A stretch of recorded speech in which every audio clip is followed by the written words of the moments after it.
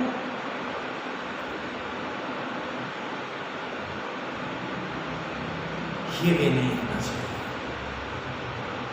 First of all, and second thing is this کہ جب آپ کسی کو ہائر کرتے ہیں خدا را اس کو تمام تر چیزیں سچ بتایا کریں کہ اتنا ارننگ ہے، اتنی مل سکتی ہے، اس کے علاوہ کچھ نہیں ملتا. پھر آپ کہیں نیکسٹ منتھ جب آپ کا پورا مہینہ مکمل ہو جائے اور آپ ایک ہینڈسم اماؤنٹ لینے کی ڈگار پر ہوں تو پھر آپ کو یہ کہہ دیا جائے 4 دن پہلے 8 دن پہلے کہ جی ہمارا مرچنٹ بھاگ گیا ہے، ہم اس کو سو نہیں کر سکتے ہیں. ٹھیک ہے، آپ کی اگر کوئی غلطی ہو جائے تو اس پر آپ کو لان تان کر کے یہ بتایا جائے کہ ہمارا مرچنٹ ہمیں سو کر سکتا ہے، اور اگر وہ بھاگ گیا ہے تو ہم اس کو سو نہیں کر سکتے ہیں. The hell is this؟ کون سی دنیا میں ہیں ہم لوگ؟ ہم صرف ایک دوسرے کو چونا لگانے کے لیے، دھوکہ دینے کے لیے. کیا سچ بولنا ہم لوگوں کی روایات نہیں ہے؟ کیا ہم لوگوں کو اپنی روایات کو دوبارہ اجاگر کرنا پڑے گا؟ کیا پھر سے کوئی محمد بن قاسم آئے گا جو ہمارے اندر دین کی طاقت کو دوبارہ سے اچھالے گا یا جگائے گا؟ کیا ہمیں کسی طارق بن زیاد کی ضرورت ہے؟ یا آج کل ایک مشہور نام سب کے زبانوں پر ہے، ارطغرل غازی. کیا کسی ارطغرل غازی کا ہم انتظار کر رہے ہیں کہ وہ آئے اور اپنی لاٹھی سے، چاقو سے، چھری سے، تلوار سے، گن سے، رائفل سے، ایٹم بم سے ہمیں سیدھا کرے؟ یا ہم خود ہوں گے؟ کیا ہمیں اپنی اصلاح خود کرنی ہے یا کوئی آ کر کرے گا؟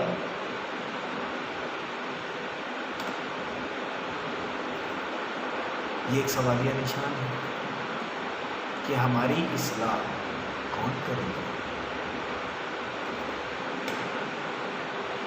کیا یہ قرآن کے اندر نہیں ہے کہ مزدور کا پسینہ جب خشک ہونے والا ہو اس سے پہلے اس کو اس کی اجرت دے دو؟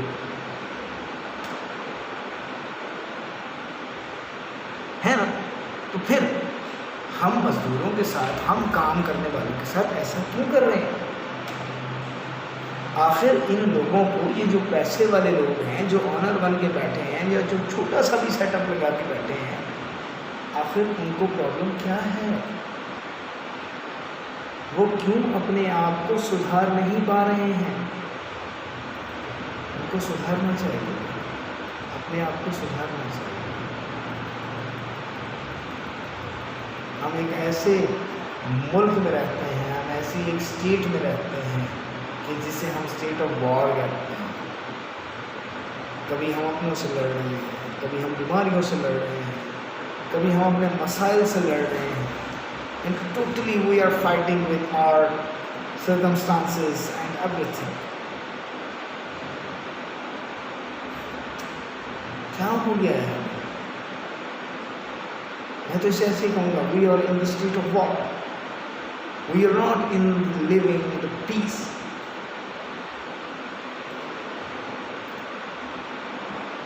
گورنمنٹ ہے تو وہ ہمیں پیس دیتی ہے، بیوروکریٹس ہیں تو وہ ہمیں کیش کرنے کے در پہ ہیں، انڈسٹریلسٹ ہیں تو وہ ہم سے جی ایس ٹی اور باقی پتہ نہیں ویلیو ایڈڈ سروسز کے نام پر پتہ نہیں کیا کیا کچھ ہم سے نچوڑ رہے ہیں.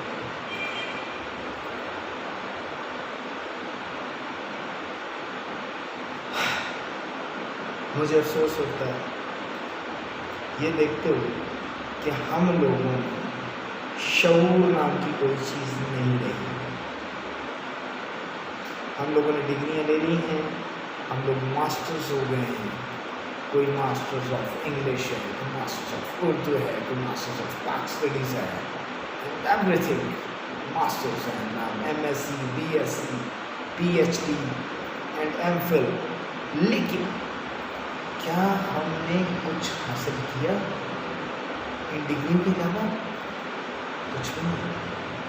کیا ہمارا ضمیر آج اس بات پر ہے کہ ہم نے کچھ سیکھا؟ کیا ہم نے اپنی زندگی کے طور طریقوں کو تبدیل کرنے کی کوشش کی؟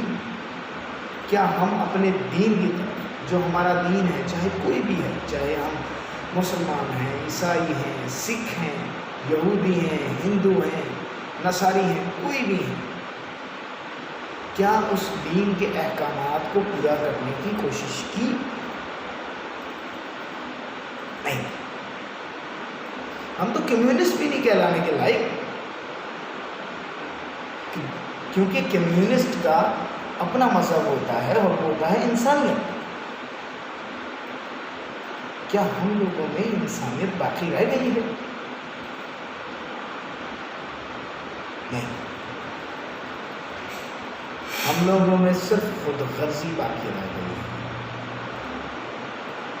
احساسات مردہ ہو چکے ہیں. ہم دوسرے کا حق مارنا اس طرح سے لیتے ہیں جیسے اس کا حق مارنا ہمارا پیدائشی حق ہو گیا.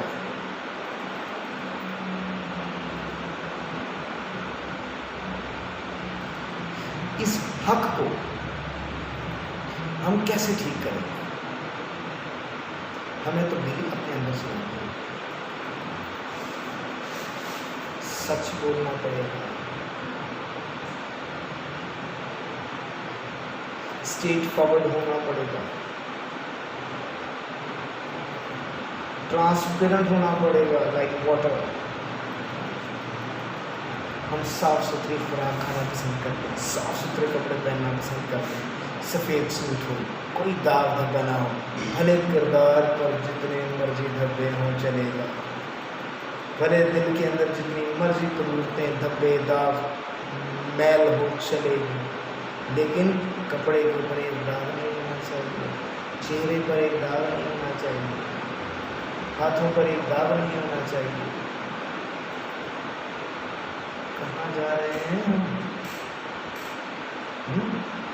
اپنے ضمیروں کو مردہ کر کے ہم کہاں جا رہے ہیں؟ کہاں کا سفر ہے؟ کیا یہ آخرت کی تیاری ہے؟ کیا اپنے گاڈ، اپنے لارڈ، اپنے خدا، اپنے اللہ کے سامنے اس طرح سے کھڑے ہو سکتے ہیں؟ اپنے دلوں کو مردہ کر کے، اپنے ضمیروں کو داغدار کر کے کیا ہم کھڑے ہو سکتے ہیں؟ نا تبدیلی ایسی تبدیلی جو آپ کے ایمان کو نکھار دے، چاہے کوئی بھی ایمان سچ ہو، کیونکہ سچ ایک دن اتنی بڑی طاقت بن کر سامنے آتا ہے کہ انسان کی سوچ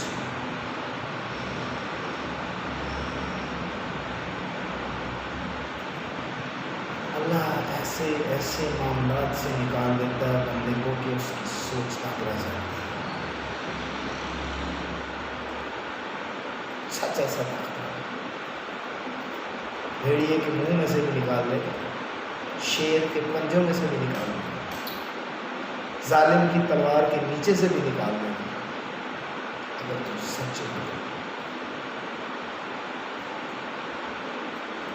سو میری ان لوگوں سے التماس ہے، گزارش کہ جو لوگ اپنے ضمیروں کو مردہ کیے بیٹھے ہیں، جو اپنے کام کرنے والے کاریگروں کی، ایجنٹس کی، کسی کی بھی تنہا کو روک کر مار کر ان کے جھوٹے دلاسے دیے بیٹھے ہیں، خدارا اپنے رب کو جو جواب دینا ہے اس جواب سے پہلے اپنے اس حساب کو ان لوگوں کے ساتھ کلیئر کر لو، اپنے معاملات کو سیدھا کر لو،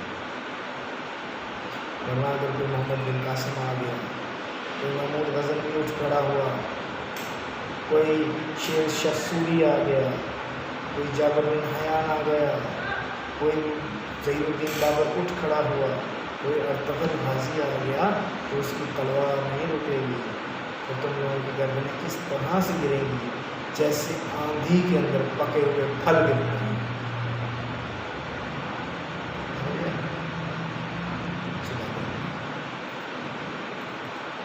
لوٹ آؤ اس ایمان کی طرف جس ایمان کی روشنی تمہارے کانوں کے ذریعے تمہارے دل میں پھونکی گئی تھی، جس کو تم نے اپنے گناہوں سے اپنے زمین کو مردہ کر کے اپنے زمین کو گلا گھونٹ کے سیاہ کر دیا، اس کو ایک بار پھر سے روشن کرنا۔ توبہ کا دروازہ ہمیشہ کھلا رہتا ہے۔ ایسا نہیں کہ آپ نے ایک بار توبہ کی اور پھر اس کے بعد توبہ کا دروازہ بند ہو گیا۔ جب تک آپ کی سانس ہے، آپ کی آخری سانس تک توبہ کا دروازہ کھلا ہے۔ لیکن اس کا مطلب یہ بھی نہیں ہے کہ آپ جتنے مرضی گناہ کرتے جائیں، آپ کو چھوٹ دے دی کہ جی توبہ تو معاملے نہیں ہے، توبہ کے بعد معصوم ہو جائیں گے، تو جب تک کر سکتے ہیں کر لو۔ ایسا نہیں، آج ہی اپنے دل کو صاف کرنے کی کوشش کرو، آہستہ آہستہ ایک دن آئے گا کہ یہ نور کی طرح چمک اٹھے گا۔ دلوں کو صاف کرو، اپنی زندگی کو چھوڑو، اور اپنے مزدوروں کا، اپنے کام کرنے والوں کا حق مت کھاؤ۔ خدا را حق مت کھاؤ اپنے مزدوروں کا، اپنے کام کرنے والوں کا، ٹھیک ہے؟ سو میری آپ کو بس گزارش ہے، آپ لوگ اپنے مزدوروں کا، اپنے ایجنٹس کا، اپنے کام کرنے والوں کا جتنے دفعہ دیکھیں، اور جو بات سچ ہو سچ سے مانو۔ میرے فرینچائزی نے بھی ایسے نہیں دی تنخواہ دی، دھکے کھا رہا ہوں. مجھے بہت سے لوگوں نے کہا یار چھوڑتا ہوں تیرے یہاں خراب ہوں گے تو مل جائیں گے. یار ملیں گے لیکن جس شخص نے دینے ہیں وہ کیوں نہیں دے رہا, وہ کیوں ہلے بانے کی ایسے لگ رہا ہے.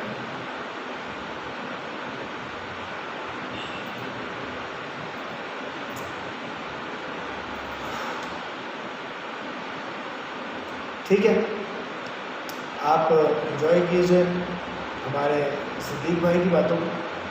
میری خیر باتیں کافی کڑوی لگی ہوں گی آپ کو, لیکن کہیں نہ کہیں اس میں حقیقت چھپی ہے. نوکری کرنے سے پہلے کوشش یہ کیا کریں کہ اللہ تبارک و تعالیٰ سے دعا کریں یا اللہ جہاں بٹھایا ہے رزق حلال کمانے کی مجھے ہمت دے, اور جو شخص میرے اوپر حاکم ہے اس کو ایمان میں رکھے تاکہ میرا رزق حلال اس کو ذلیل کرنے کی وجہ سے رزق حرام میں تبدیل نہ ہو جائے, مجھ سے کوئی کوتاہی نہ ہو جائے. ٹھیک ہے جی, تھینک یو.